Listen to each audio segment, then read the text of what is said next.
तत्कालीन परिस्थितियों का भगत सिंह पर प्रभाव। भगत सिंह का जन्म उस समय हुआ जब देश की स्वतंत्रता के लिए चारों ओर आंदोलन हो रहे थे। प्रत्येक व्यक्ति अपने अपने तरीकों से अंग्रेजी शासन का विरोध कर रहा था। ऐसे परिवेश में जन्मे भगत का सबसे विलक्षण और प्रतिभाशाली होना स्वाभाविक था। इस बात का प्रमाण उन्होंने अपने बाल्यकाल में ही दे दिया। एक बार जब भगत सिंह के खेतों में आम के पेड़ों की बुआई हो रही थी, तब उस समय वो अपने पिता के साथ खेतों में घूम रहे थे।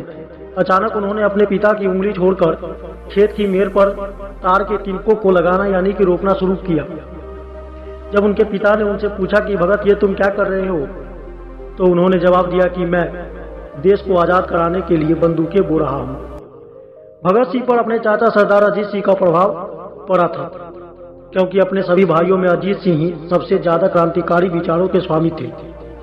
जब उन्हें ऐसा महसूस हुआ कि वो देश में रहकर सक्रिय रूप से अपने योजनाओं को संचालित नहीं कर पा रहे हैं, तो वो भारत छोड़कर ईरान के बुशहर से अपनी क्रांतिकारी गतिविधियों का संचालन करने लगे। भगत सिंह पर अपने चाचा की छाप अलग ही दिखाई पड़ती थी। भगत सिंह महज 12 वर्ष की किशोरावस्था में थे जब 1919 में जालियांवाला बाग हत्याकांड हुआ था। इस घटना ने इनके बाल मन को बहुत आहत किया। वो हत्याकांड की अगली सुबह जालियांवाला बाग पहुंचे और वहां से एक कांच की शीशी में खून से सनी मिट्टी भरकर ले आए और अपनी बहन अमृत कौर के पूछने पर उन्होंने अपने साथ लाई उस मिट्टी को दिखाते हुए बताया कि वो बाग गए थे और उस शीशी को रखकर उस पर फूल चढ़ाए।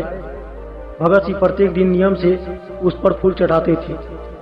जिस परिवार में भगत सिंह जन्मे थे, इस परिवार का हर एक सदस्य भारत माँ के लिए अपने कर्तव्यों को पूरा करने की सौगंध लिए हुए था।